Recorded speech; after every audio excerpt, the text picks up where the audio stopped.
खुदा में रज़वी हो। Allah Almighty, by His divine grace and by His mercy, Allah has placed in this dunya those who have always been the means of attracting the hearts of the believers towards the remembrance of Allah. In times when the world starts to seize the inhabitants of the dunya, when the world starts to overwhelm us, when the world traps us in its trap of deceit, when the darkness of evil overcomes or starts overcoming people, then in a time like that, there are those whom Allah has already appointed. There are those whom Allah has already appointed to remove the people from darkness and bring them towards light. This Allah has done for our benefit. This Almighty Allah has done for our protection, so that we may be safe from our biggest enemy. Who is your biggest enemy? Who is my biggest enemy? Shaitan. Allah says in the Holy Quran clearly about him, Inna shaitana lil insani aduwwun mubin. Indeed, Shaitan is your manifest enemy. He is your open enemy. Even though you can't see him, but he is our open enemy.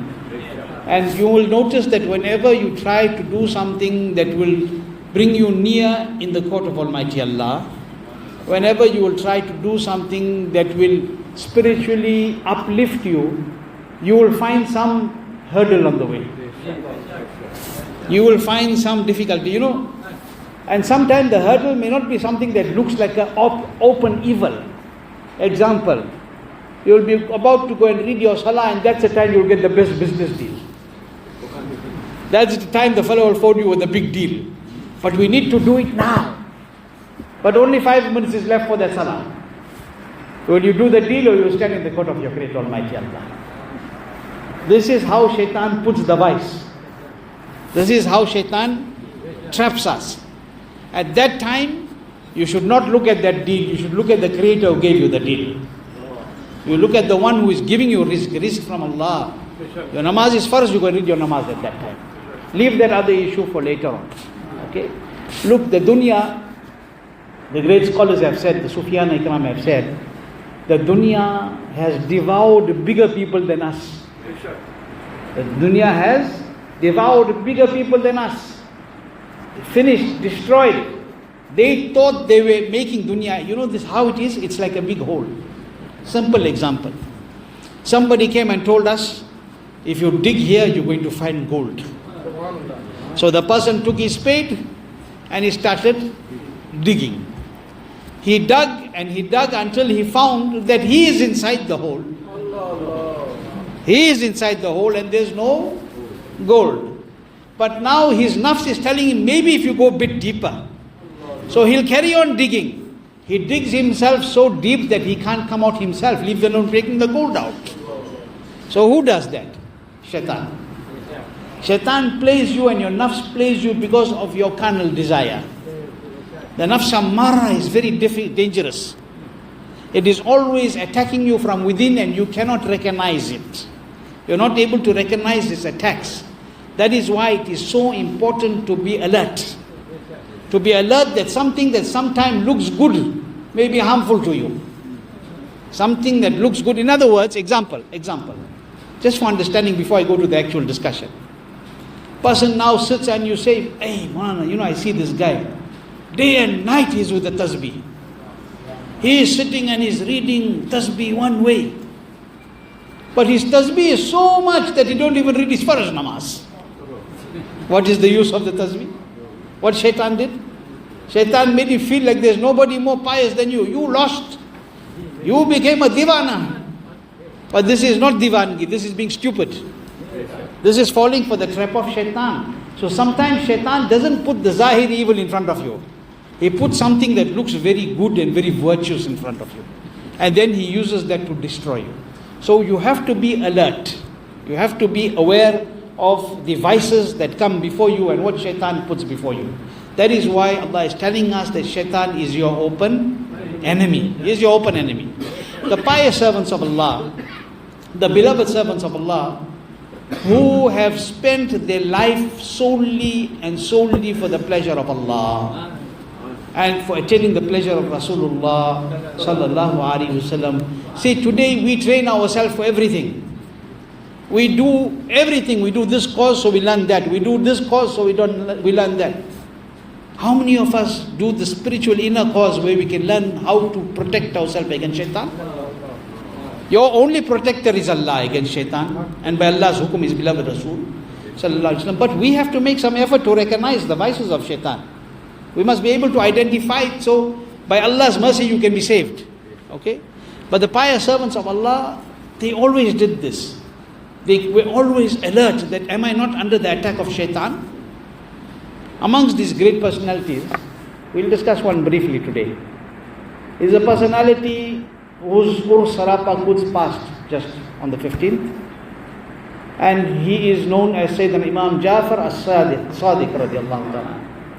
Very, very blessed personality. Hazrat Sayyiduna Imam Jafar Saadiq Radi Allahu Anhu, he was absorbed in the love of Allah and his beloved Rasul sallallahu ta'ala alayhi wasallam, and he was a master of the path of Ruhaniyat. Not only he understood, a lot of people say that I don't need Shariat now, I got the Tariqat and Marifat and Haqiqat, this is shaitan playing you. What did the great scholars tell us? They said that the peak of Shariat is Tariqat. In other words, when you reach that great level, that is the real Tariqat, that is the real path. But you cannot manage without the Shariat, because the Shariat is the Quran and the Sunnah. How can you not need it? How can somebody tell me I don't need it anymore? No. There's no such thing as you don't need it. You will always need it, because you cannot expect to attain from the springs and the rivers by leaving the ocean. You're not going to benefit from it. So amongst these great personalities who taught the path of piety was Hazrat Sayyiduna Imam Jafar As-Sadiq Radi Allahu Anhu, whose niyaz also people make in the month of Rajab. Kheer Puri niyaz you all call it. Okay, in India they call it Kunde ke niyaz, where they make the niyaz of Imam Jafar As-Sadiq Radi Allahu ta'ala an in this month of Rajab, any time in the month of Rajab. His Wisal date is the 15th of Rajab, so you can do it on the 15th. Commonly the community has been doing it on the 22nd of Rajab. Now some people say that the Shias do it on that day, so you mustn't do niyaz. See, what they do is their problem. We doing it in the love of Imam Jafar Sadiq Radi Allahu. Okay, it's not forbidden. Our mashayikh have said, Huzur Sayyidi Taj Sharia, Huzur Muhaddis Kabir have even said that Hazrat Mufti Shariful Haq Rahmatullahi Ta'ala used to say that the reason that this niyaz is done by people on the 22nd, they don't even know that on the 22nd is the day that the passing away of Hazrat Amir Muawiyah Radi Allahu. 22nd is the day of the passing away of Sahabi Rasul, Hazrat Amir Muawiyah Radi Allahu Anhu. And at that time, the Razvis of that time were slandering, and like how they slander today Hazrat Amir Muawiyah. So to honor Hazrat Amir Muawiyah, Hazrat Imam Jafar did this niyaz on the 22nd. It became famous as the niyaz of Imam Jafar, but in reality it is the remembrance of Hazrat Amir Muawiyah radiallahu ta'ala. So when you do on the 22nd Kheer Puri niyaz, Imam Jafar's niyaz also include Hazrat Sayyiduna Amir Muawiyah radiallahu. In that way you will be doing the refutation of the Bad Mazhabs also. Okay, so Hazrat Sayyidina Imam Jafar As-Sadiq Radiallahu Anhu is amongst the great masters of Ruhaniyat as well. A person who himself, and when you want to learn piety, you have to learn it from the pious.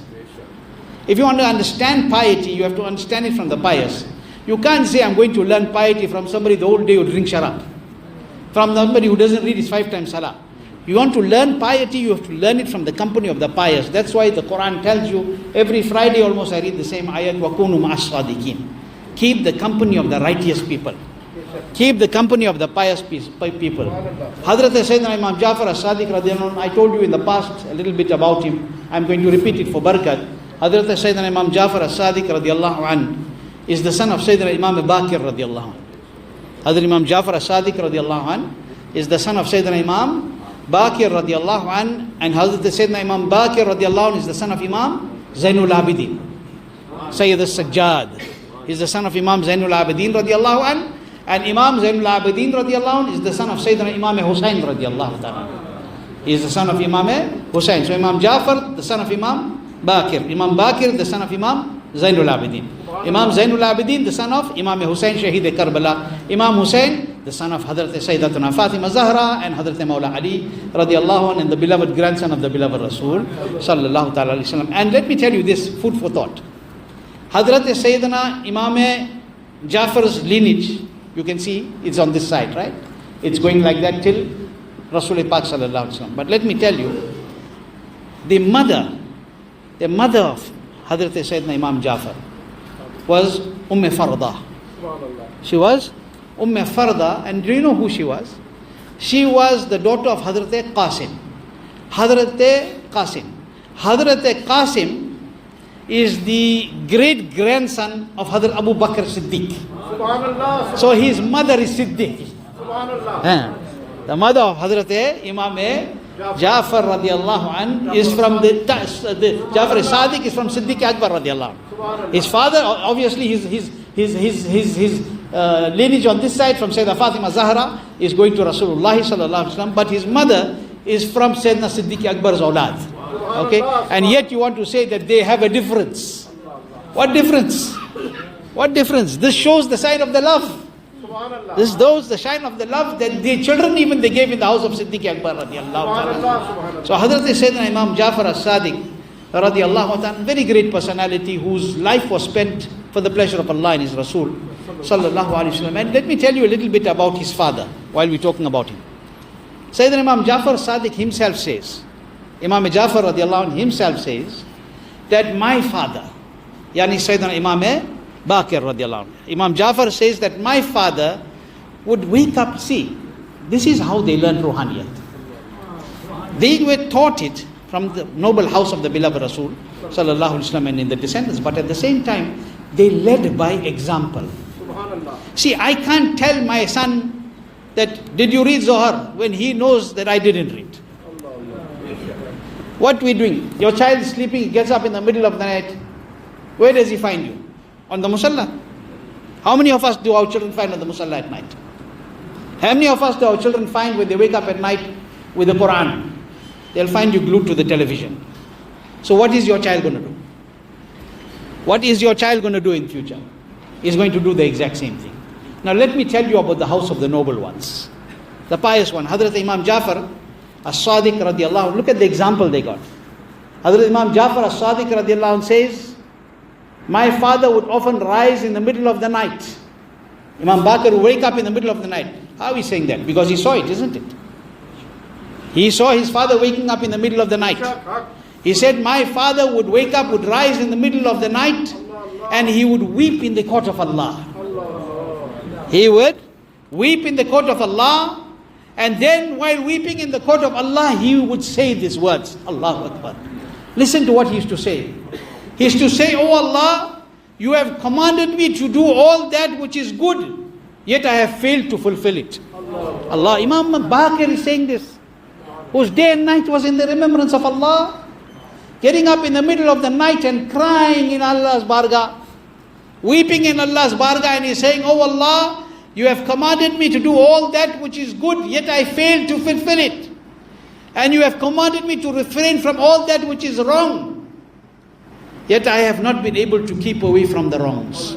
Imam Baqir, this is his humility.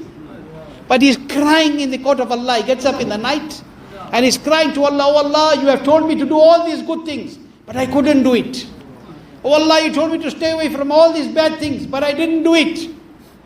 He says in the court of Allah, oh Allah, today here I stand before you. Oh Allah, I stand before your exalted court as your humble servant, as a sinner, as a criminal and transgressor before you, with no excuse to offer in your bargah except I want your mercy, nothing else. How many of us get up in the middle of the night? Allahu Akbar. How many of us get up? How much? Look at our condition. We cannot even compare to the father of Sayyidina Imam Jafar radiallahu ta'ala anhu. But look at his condition before his Rabb. Wakes up in the middle of the night for this reason, for the pleasure of Almighty Allah. It is something that should wake our souls up. It should wake our hearts up. You get up in the middle of the night, I get up in the middle of the night. How many of us get the tawfiq that before I go back in the bed, let me at least go make wudu? Let me at least go make wudu. Let me sleep with wudu. Or if I make wudu, let me at least read 2 rakat before I go back in the bed. Shaitan will not let you do it. But you have to fight. We have to make the effort. When you get up the next time, if you get up tonight, then remember the weeping of Hazrat Imam Baqir Radi Allahu Anhu. Remember the ibadat of the pious servants of Almighty Allah. Hazrat Sayyiduna Imam Jafar As-Saadiq Radi Allahu Anhu was that pious personality. Allahu Akbar. Today, if somebody tells us something, our dimagh is gone. We won't waste any time. We'll fire against that person as much as we want. Why? Because you told me this. Even though if I may be right. But look at the pious servants of Allah. Look at their lives. Why? Because they were absorbed in the love of Allah and His Rasul.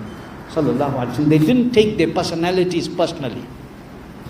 They didn't take their personalities personally. If it's something to do with them, they kept quiet.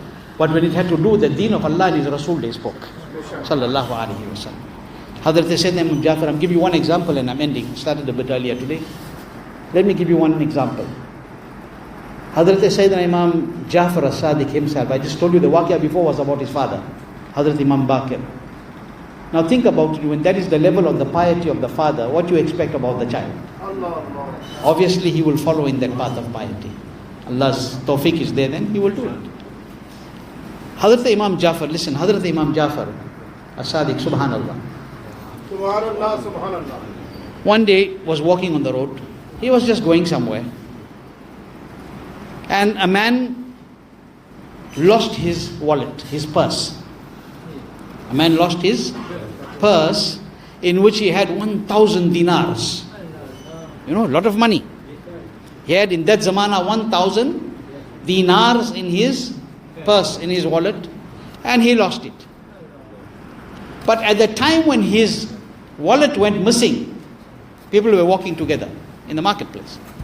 When his wallet went missing, the person that was closest to him was Imam Jafar. The person that was closest to him was Imam Jafar As-Sadiq Radi Allahu Anhu. So he grabbed the hand of Imam Jafar and he accused him of stealing his purse. He didn't realize, he didn't know who it was. He didn't know who the personality was. He grabbed the hand of the fellow closest to him, the person closest to him. And he said, my 1,000 dinars have gone missing in my purse.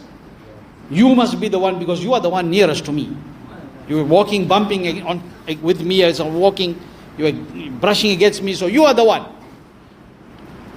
He grabbed Imam Jafar Saadiq Radi Allahu Anhu's hand and he accused him of stealing.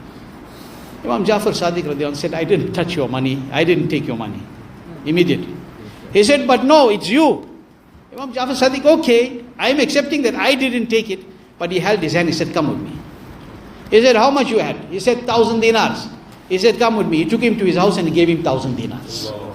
Allahu Akbar. He took him to his house and he gave him the 1,000 dinars. Why? So that the doubt from a Muslim is removed from his heart. So that he will not be in any taklif. Maybe he was going to use that for something else. But he took him, yet he did not take his man. But he took the 1,000, he took him to his house and he gave him the 1,000 dinars. After some time that person heard that, do you know who that person was that you accused of stealing your 1,000 dinars? Who took you to his house and gave you a further 1,000 dinars? He said, no, who it was? He said it was Jafar As-Sadiq Radi Allahu Anhu. It was Jafar As-Sadiq Radi Allahu Anhu. And not long after that, the man found his purse. The man found his purse. So he rushed to the house of Imam Jafar, embarrassed, humiliated. They accused somebody like this of stealing from me. So he went to him and he gave back the 1,000 dinars that Imam Jafar took from his house and gave him. I want you to listen carefully. He took back, he found his 1,000, which he accused him of stealing. But obviously he had a further 1,000 which Imam Jafar had took him home and given him from his own wealth to remove his doubts. He came back when he realized the reality and he gave the 1,000 dinars in the court of Hazrat Sayyidina Imam Jafar As-Sadiq. Weeping, he asked for forgiveness. And he says, Huzur, please, there's this 1,000 was, I found my money. I'm so sorry I accused you. There's the 1,000 that you gave me. Hazrat Imam Jafar Saadiq Radi Allahu Anhu said, we do not take back that which we give. Allahu Akbar. Allahu Akbar. This is the noble house of Rasulullah sallallahu alaihi wasallam. We do not take back that which we give. This is one of the descendants of Rasulullah sallallahu alaihi wasallam, who is saying we do not take back that which we give. What about that which our Nabi sallallahu alaihi wasallam gives us? Day and night, he will never take it back. He will increase it for us always. But learn from these noble personalities. Learn their lives. See, no use. You make Fatiha, you make Niyaz, do all this, Babarakat. But the one who you are remembering, learn from his life also. Try to live in the shade of the way they lived. Then the barakat of what you are doing will be so much more. This is the basic thing that we need to understand. And as for those bad mazhabs who tell you, I told you in the beginning of today, don't make niyaz, don't do this, don't do that, you don't listen. There's nothing wrong with making niyaz. There's nothing wrong with making Fatiha. It's babarakat. It is a blessing. It is a means of Allah's mercy descending upon you. If you remember those pious servants of Allah, they will remember you in the court of Almighty Allah. And then Allah will alleviate your difficulties and your parishani. Ala Hazrat Adimul Barakat, Imam Ahl Sunnat, Ashah Imam Ahmad Raza Fazli Barelvi Radi Allahu Anhu has written massive discussions on the barakat of doing Fatiha and the niyaz of the marhums and the pious servants of Almighty Allah. So keep this in your mind. You want to do niyaz, don't listen to anybody. And do it within the respectable and Shariat manner. Yes, like the new niyaz of Imam Jafar that is done. In our country it has been common system that you can't take it out. You must only eat it in that place. You can't call anybody. If you want anybody to eat, you have to send. You can't send it to them. Everybody must eat there. They must do this in one place. Everything. There is no such thing in the Shariat. This has been made up, and this has been the tariqah of the Razvis. They put it in our people. If anybody wants to partake in the niyaz, they can't come, they sick, send it to them, no problem. But if you can send the niyaz of Mawlud, why can't you send any other niyaz? If you can send the niyaz of Rasulullah sallallahu alaihi wasallam, why you can't send any other niyaz? What is the problem? Don't use all these methods. Use the correct method. Do it within the boundaries and the limits of the Shariat of Mustafa sallallahu alaihi wasallam. Allah keep us with iman. Let us leave the world with iman. Those who are